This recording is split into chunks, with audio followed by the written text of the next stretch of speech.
Good morning, Gary Champion, psychic medium, healer, and a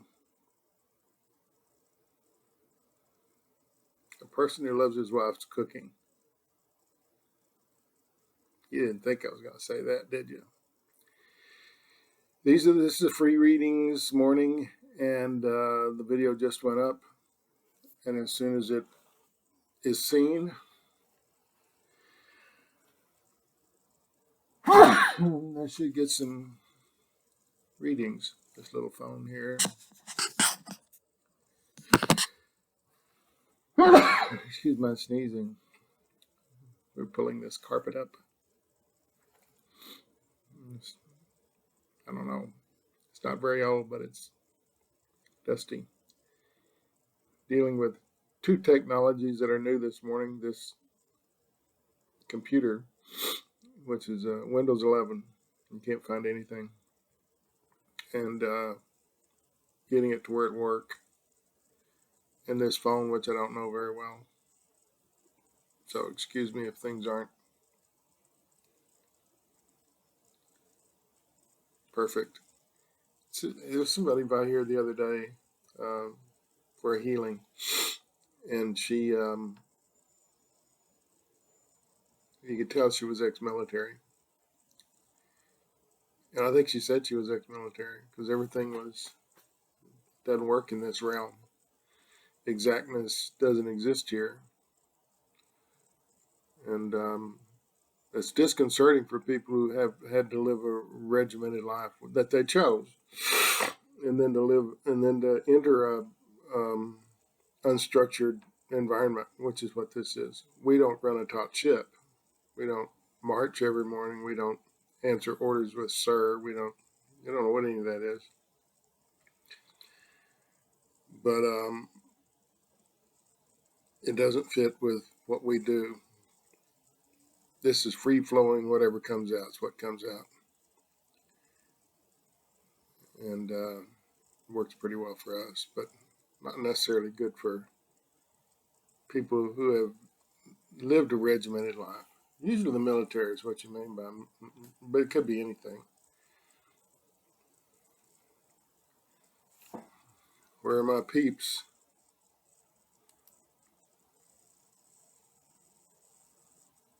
Is it too early in the morning? Oh, I have one comment.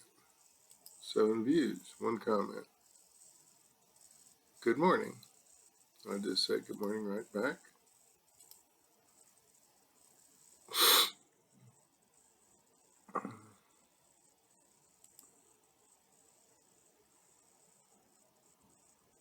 That was, that was ringing.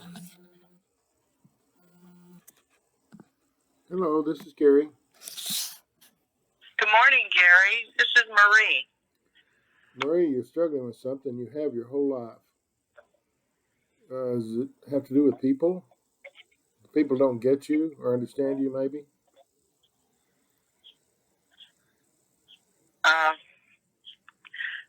You're struggling with what I'm saying right now. I'm pretty isolated, so yeah. All I have is my current. Well, it creates, isolation. I have no problem with that myself. There's times I want to crawl under a bed, but you're doing it for a reason. It has to do with the environment, that you don't have these problems with people and things when you isolate yourself. For you, it's healthy for some reason, but are you thinking maybe you should stop doing it?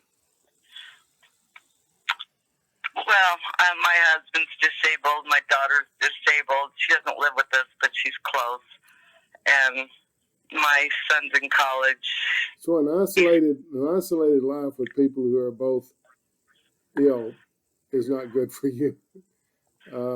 There's something about divesting yourself of this responsibility, which you took on and you didn't have to. Well, yeah, a long time ago. Well, but you've done home care for a long time. Yeah. You did it before your husband and your daughter. I did with my mom. Yeah, and you get satisfaction from it. Oh, my guys are saying you're a martyr. Okay.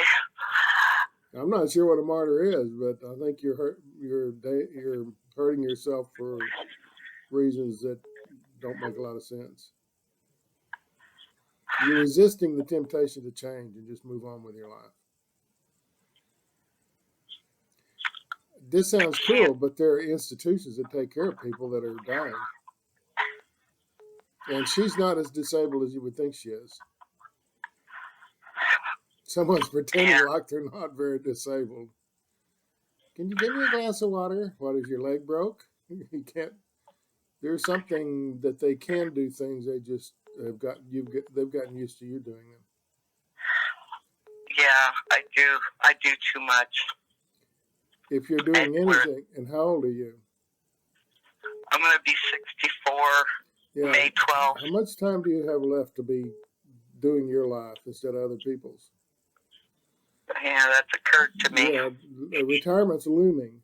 And do you want to be around there all day long doing this kind of stuff? It's not what you were trained for. You've done it, but it's an obligation feeling for you. Yes.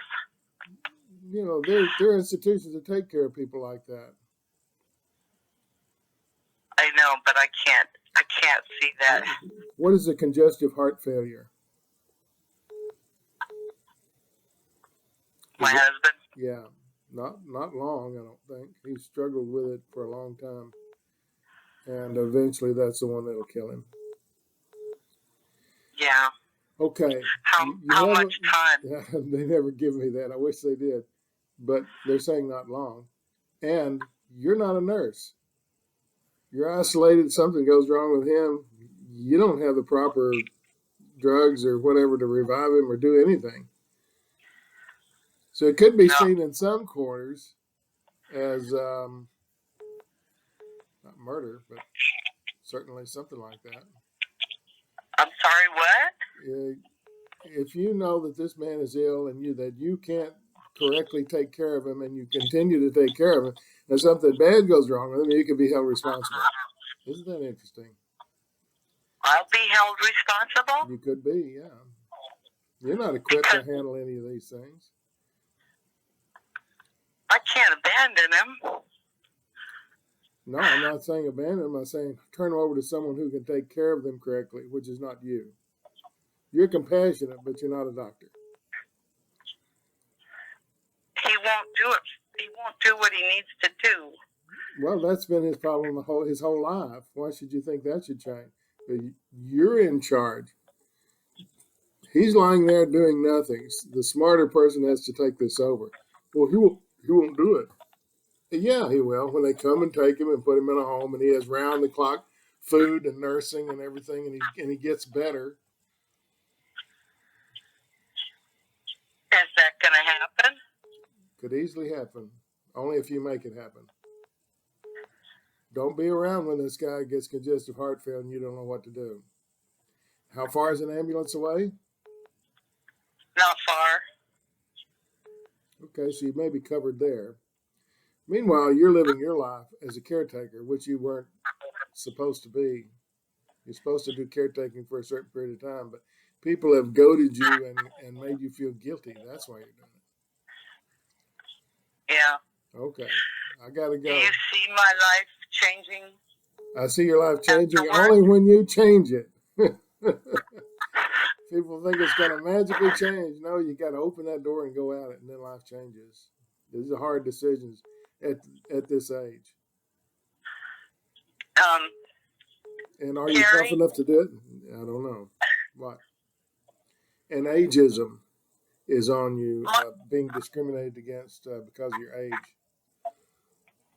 So if you want to do something, you need to get out there and do it now.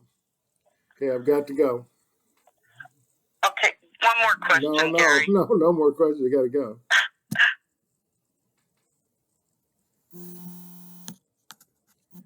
Hello, this is Gary. Oh, wait a second.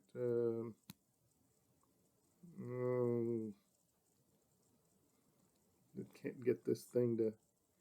Give me a second. Why can I not? Martha? There we go. Well, this phone, it's new to me. Okay, what's your first name? Martha. Martha. That's a good old name. It is. I've grown into it. Yeah, no, it's an old, but it doesn't suit you really. No. Abigail, are you an artist of some kind? Well, I'm sitting here painting. Okay.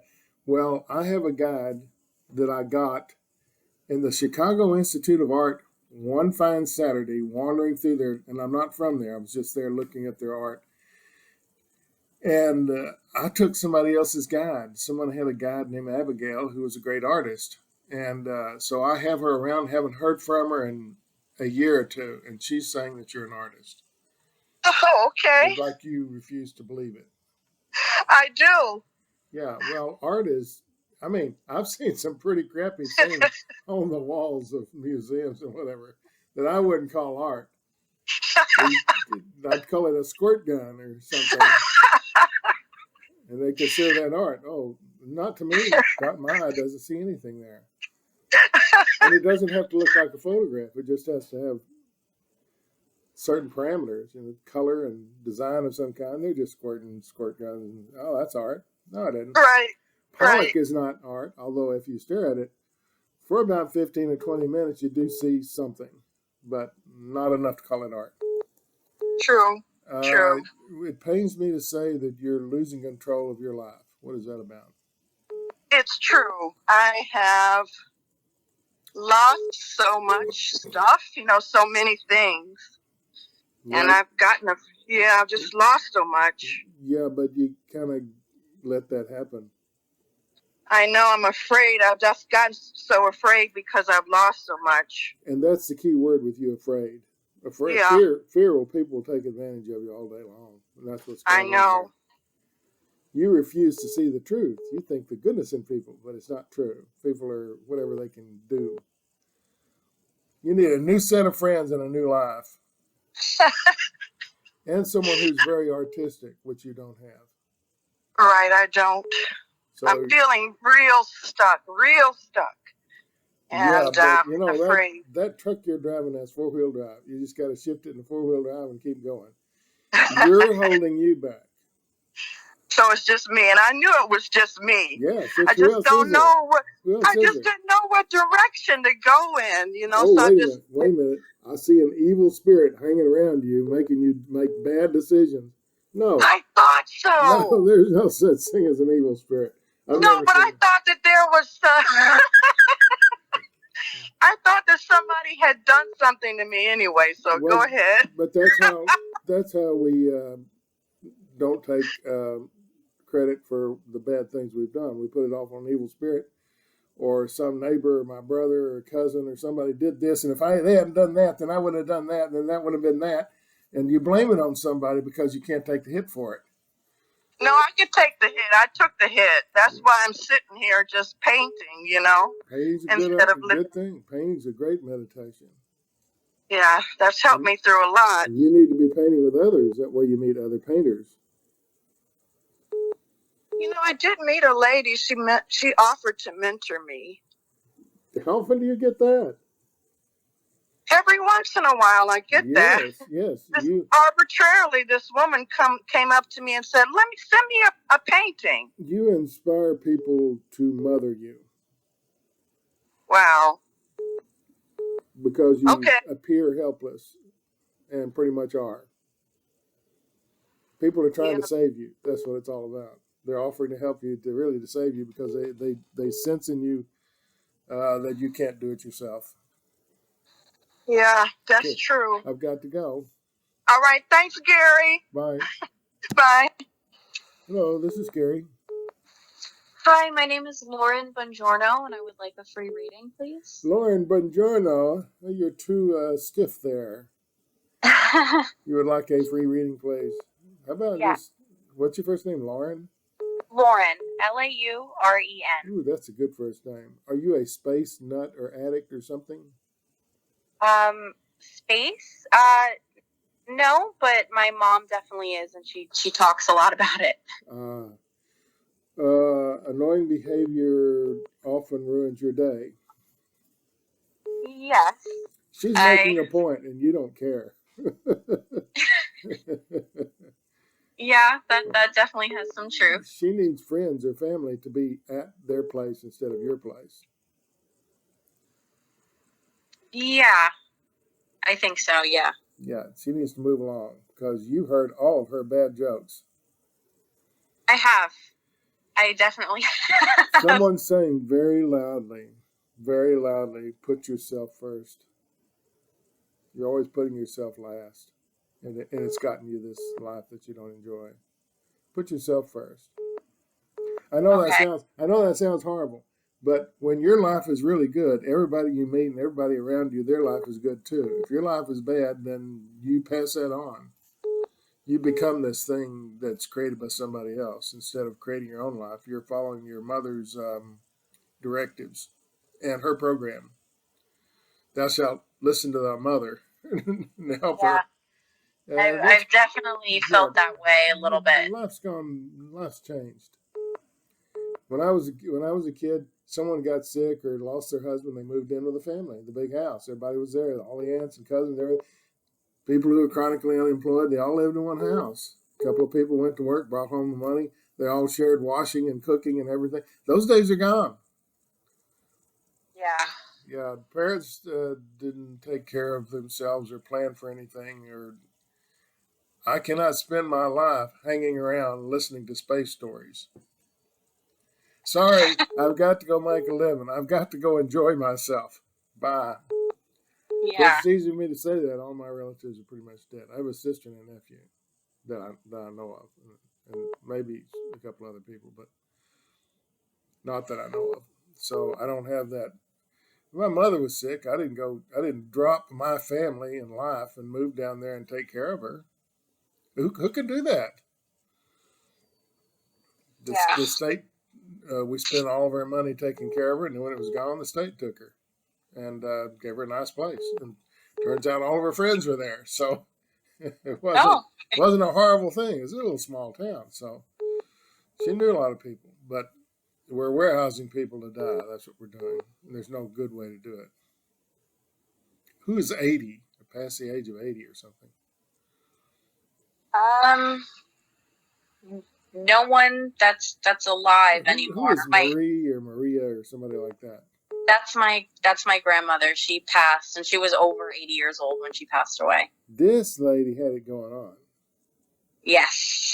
She was sharp and bright and cute and everything. Everybody loved her because she didn't even put herself on you. Yeah, she was very independent. Very, even towards the end. And she took care wanted of all the money and the funeral and everything was planned and took that load off of everybody. Oh my God, yes. She, even before she passed, she specifically picked out everything, her casket, her plans. Yes. That's what you're supposed to do. You can't leave it to other people to do it because they don't know what to do. Yeah. Pick that out. Have it all taken care of. The problem is in America, people think they're never going to die. I'll be 180 and I'll still be around. We think middle age is 60 or 70, and we're not living to be 140 years old. That would be middle age. But people die and they don't plan for it. Definitely. And have you had this discussion with her? With my mother? Yeah. We've talked a little about it, but I get, very sad and emotional, and I kind of just brush over the subject. You can leave it to someone else to explain to her. You have a brother that could explain it? No, it would just be me. Why am I getting brother then? You have a brother that's passed? I don't think so. No. Did your mother miscarry a child? She has, but my mother's This is a brother. My mother's brother has passed away recently. Was he in the military? No, I don't think so. He's a military guy that had things on his, medals and stuff. I think one of my mother's uncles or grandfather was in the military for a couple of years. Distinguished cross, distinguished stuff. Very well thought of in the military. Okay, my time is up. I need to move on. Okay. Okay. Hello, this is Gary. Hi, this is Tammy. What's your first name again? Tammy. Timmy. Yes. You're progressing, but it seems too slow to you. Pardon? You're progressing, but it seems too slow to you. You're waiting for something to happen. Okay. And it doesn't really happen until you make it happen. Have you had a loss lately? No, has your not lately. Passed? Yes. Okay, well, that's a great loss they're talking about. Okay. It's harder to steer your life now. Mm-hmm.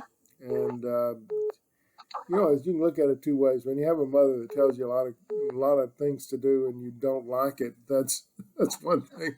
But when they tell you things to do and you miss that assuring thing that they say, "Oh, you can do it. Go ahead," then you're kind of lost.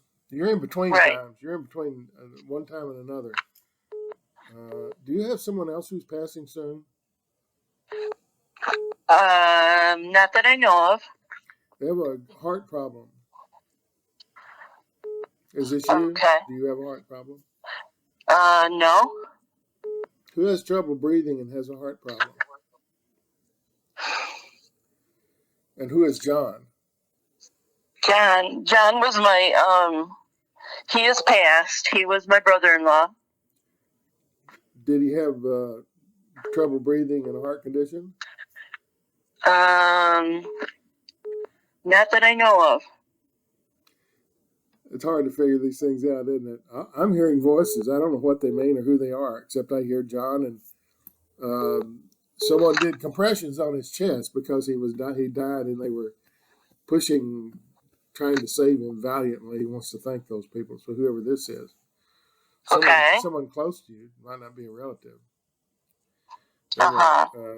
It's like their heart was failing, congestive heart failure or a heart attack or something like that. And he's saying someone's pushing my chest, in a valiant effort to try and save me. And I did come back for a little bit, and then I died again. And it has something to do with too many pills. Okay. Over medication of some kind. Is this someone you knew that took too many pills? John. Could be anybody. See, these are disjointed voices. John may be an entirely different person than the person who killed themselves.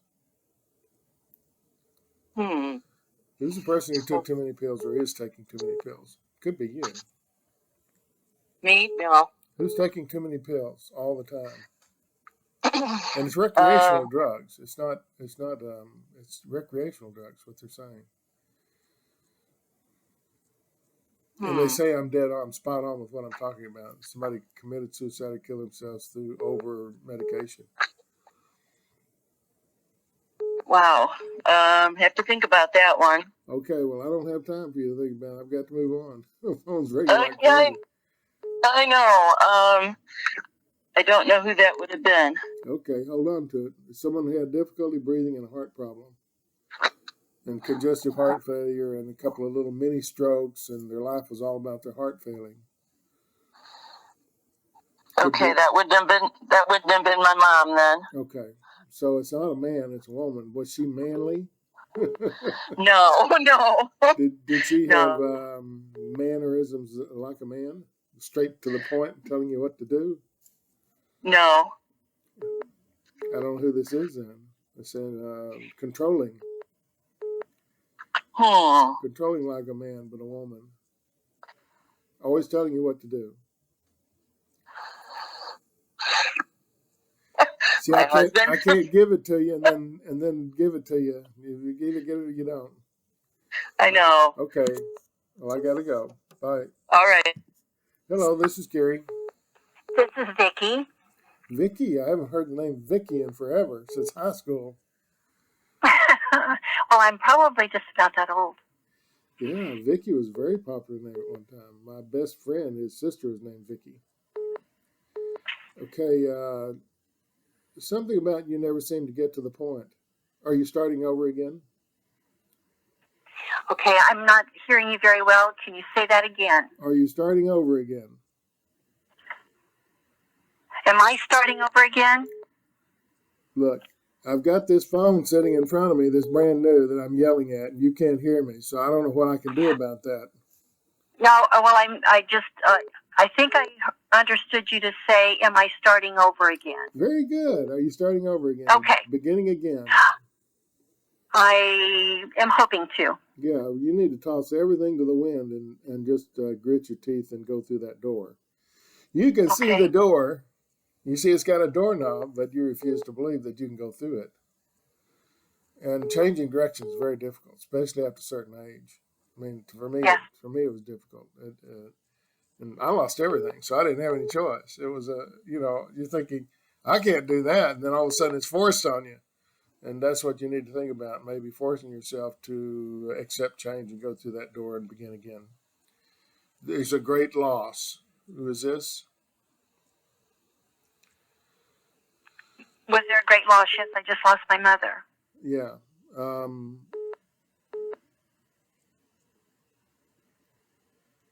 You just lose your mother once. You can't do it again. Right. Has it left you flopping around for security? Perhaps. Was she very security driven? I'm still sorting it out. But she always worry about, does your mother always worry about security and having enough money and all this my gosh, yes. Okay, that's what it's about. It's about her, not you. But you're following in her footsteps. Fear is something it's like a disease. It's catchable. It runs through a group of people and ruins all their lives. Uh-oh, lost you. Hello, this is Gary. Hi, I'm Carol. Say that again. I'm Carol. Gerald.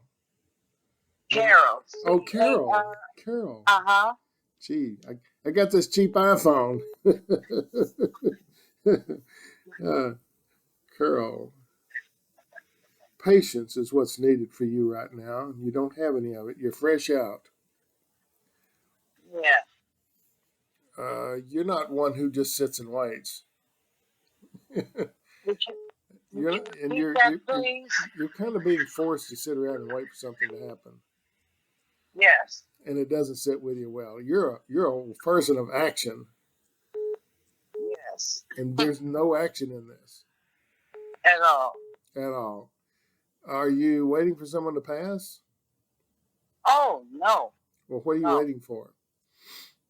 Some surgery, redo surgery on my right foot. Yeah, it's very successful, though. It's very successful, though. My knee and the side bone. But one at a time. Are you thinking you'll do a bunch of them at once? I think they'll want to do them one at a time. But the world offers a lot of promise for you once you get well. You're at the age we all get that age. A lot of things go wrong. And these are things you've been putting off and they've gotten chronically worse. And now you're just going to have to do them one at a time. Mobility is regained and you'll be happy. I mean, I've had some of those operations. The rotator cuffs and knees and stuff like that, they're not life-threatening. Is there some thought that they might not operate on you at all for one of them because of the danger of it?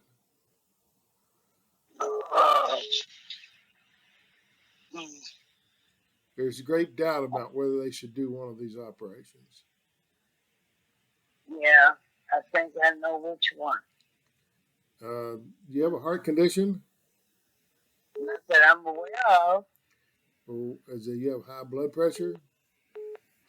Thanks to my grandfather, yes. Okay, I think they're going to want to treat some things that are not right with you before they do these operations. There's something else in the heart, blood pressure area that's not right. And when they get that straightened out, and they don't seem to be able to know how to straighten it out, you need to see a cardiologist. And a cardiologist will get your blood pressure down and get everything straight, and then they'll do the operations, which means more time. Again, you're just sitting around. But in the end, you're healthy again. And traveling is possible, which is what you like to do. Yeah. Okay, my time is up. I got to go. All right, then. Thank you. Thanks for calling. Bye. Hello, this is Gary. Hi, this is Katie. Did we talk before? No. Okay, I had a Tammy. I thought maybe one of these people we got cut off. Their phone just went dead. Oh, Katie. K-A-T-I-E. Tammy, it's a new world for you. You're beginning again or wanting to. You haven't had the opportunity yet, you think. You're closing the book on something before you can move on. You have to end a relationship of some kind before you can move on. They're saying the word relationship. They're saying close the book on a relationship before you can move on. This one's unhealthy. You need to. What is all this about? Are you asking me? Yeah. Oh. You're maintaining the status quo, which is not good for you. It's good for somebody else, but not good for you. Yeah, I'm not sure who the relationship is with. Maybe my father, my brother, my old history stuff. Yeah, your whole history of accepting abuse. It's about closing the book on this chapter. The only way you do it is to just run. You have to close the book on these relationships before you can have some healthy ones, because these are unhealthy. And your father, I think, is at the top of the list, and the rest of them have learned from him how to manipulate you. You're a good-hearted person. What are you doing out there? What am I doing? You're a good-hearted person. Everybody seems to take advantage of. Oh, yeah. Well, my thing is, I try to be helpful, but I think I can do better than that. You've helped somebody from drowning, and now you're drowning yourself. That's the thing. They pull you into their, I call it a vortex of crap, but that's what happens. And they've learned how to manipulate you into getting what they want, which is attention. Attention. Yeah, they require attention. You got to tell me this. Talk to me. Yeah. And money. Something about money as well. Well, I've always sort of, been low income, but my bosses are my friends, but they're kind of chaotic, and she kind of does require a lot of attention. So yeah, well, move on. I don't need friends that require a lot of attention. I have problems myself. I have a wife and a dog named Peanut, and they require all the attention I've got. So anybody that also I play violin, and a lot of people like me to play, but that I really enjoy. So but see, they take advantage of it. Come play the violin. Oh, she'll do that. It's very entertaining. We don't have to pay somebody to do it. Right. In the olden days, when I was a child, my grandfather would clear out all the furniture in a room in his house, and he had to crank up Victrola, and he would crank it up and put records on, and everybody got up and danced. Seems really old now. Yeah. People need to learn to entertain themselves, not seek it in you. Don't seek it in others. They sort of justify your violin playing by pandering to you playing it. Everybody's taking advantage of you. Everybody you know, everybody you've ever known. Okay, my time is up. I must go. I think I'm through with all of these readings for today. Okay, well, thank you very much. Thank you. Bye. Have a good day. Bye-bye. And that ends free readings. Whew, some marvelous people. That's the thing about being in this business. The phones just keep ringing. Is that